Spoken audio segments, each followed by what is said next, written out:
드디어 문재인이 입을 열었어요. 공무원 실종 170시간 만에 애도 위로. 그런데 당연한 얘기인가요? 김정은 위원장의 사과가 각별하다.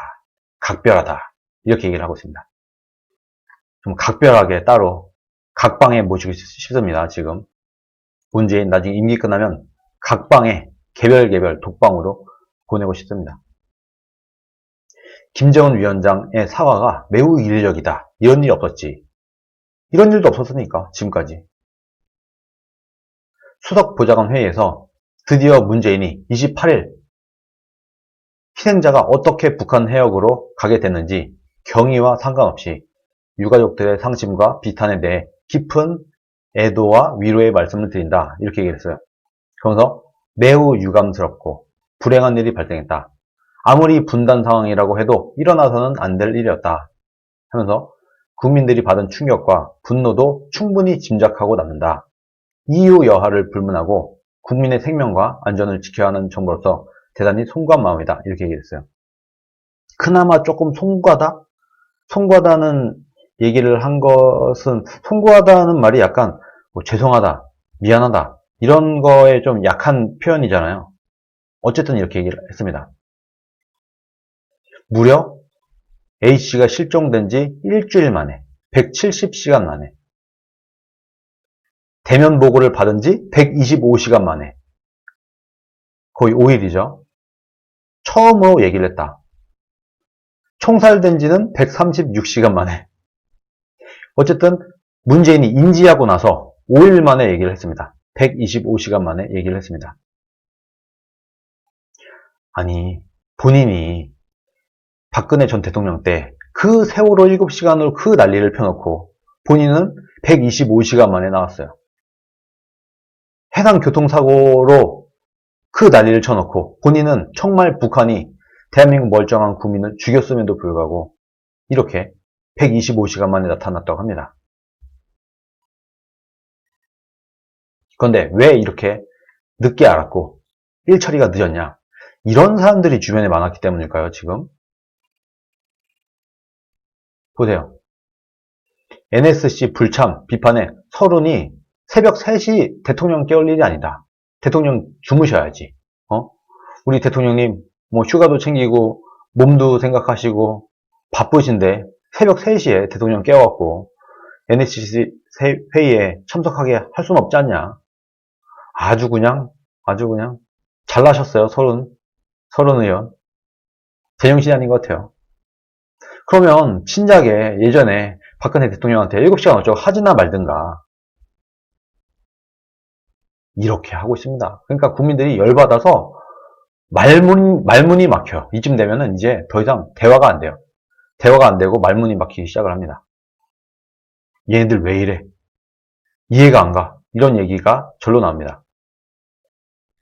네, 톰캣님, 금수강사님, 네, 반갑습니다. 그런데 왜 이제서야 얘기를 하냐?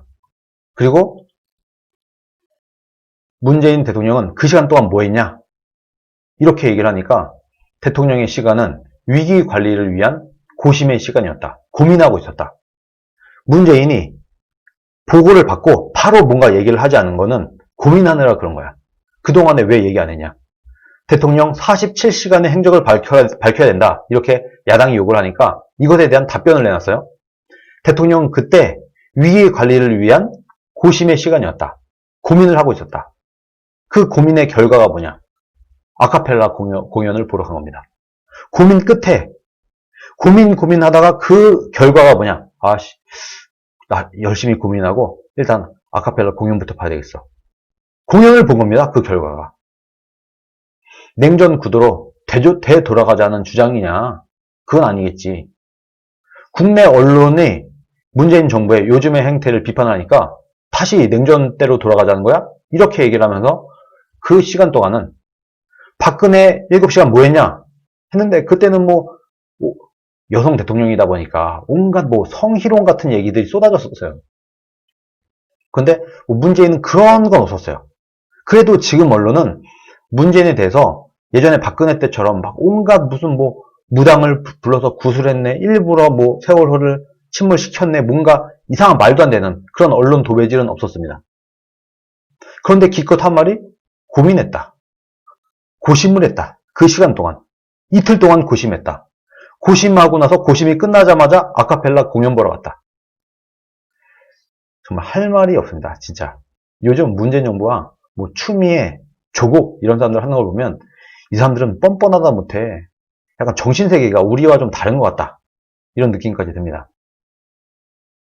근데 여러분, 이러한 와중에 이 판국에 참 이 인간들 제정신이 아닌 것 같아요. 미국에 도착한 이도훈이라는 사람이 미국 측과 지금 종전선언을 논의한다. 이렇게 얘기를 했어요. 근데 누군가 봤더니 이 사람이 한반도 평화교섭본부장이라고 해요. 미국을 찾았다. 대북 특별대표를 만나기 위해 미국을 찾은 이도훈 한반도 평화교섭본부장은 북한이 우리 공무원을 사살한 사건과 관련해서 미국과 어떻게 공조할지 중점적으로 얘기할 것이다. 그리고 또 종전선언과 관련해서도 대화를 나눌 계획이다. 이렇게 얘기했어요. 아니, 불과 며칠 전에 우리나라 국민을 북한이 쏴 죽이고 불태웠는데 참 이 사람들 정말 이 사람들 머릿속에는 북한이 반인가 봐요. 북한이라는 나라가 머릿속에 너무 꽉꽉 차 있다 보니까 그냥 천지분간 못하고 국민들의 공감, 국민들의 아픈 마음 쓰다듬어줄 생각도 못하고 지금 북한이 걱정되는 거예요. 야, 이러다가 우리나라 국민들이 북한 싫어하면 어떡하지? 이러다가 종전선언이 미뤄지면 어떡하지? 이러다가 그나마 지금까지 문재인이 억지로라도 끌고 왔던 거 딱 하나, 대북관계, 요거마저 무너지면 어떡하지? 그러면 그 어떤 것도 성공하지 못하고 모든 게 폭망하는 그런 정권이 될 텐데 지금 문재인 정권이 붙들고 있는 거는 두 개밖에 없어요. 하나는 북한, 하나는 K방역. 두 개 다 거짓말이고 위장입니다. 위장평화쇼, 정치방역. 이 두 가지를 아주 박살을 내버려야 될 것 같습니다. 제정신이 아니에요, 이 사람들. 근데 종전선언, 야, 이것도 제가 이거 보고, 야, 이 인간들 진짜 제정신이 아니네 했는데 이게 끝이 아니에요. 민주당은 또 이 와중에 북한 관광 결의안을 통과시키겠다고 하고 있어요. 제정신입니까? 이게 여러분 어제 기사예요. 한반도 종전선언을 촉구하고 코로나 대북협력 촉구 결의안도 포함을 시키고 여기다가 북한에 이제 놀러가자. 대한민국 국민들 북한에 열심히 놀러갑시다. 북한 관광 결의안을 통과시키겠다 지금.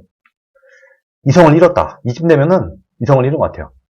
그나마 최근에 좀 맞는 얘기를 했었던 송영길 위원장. 외교통일위원회 전체회의에서 의사봉을 두들겼어요. 여기서 지금 이 결의안을 촉구하면서 제정신입니까? 지금 이분들. 정신이 이분이 왔다 갔다 했는데 그때는 정신이 왔었을 때고 지금 다시 나간 것 같습니다.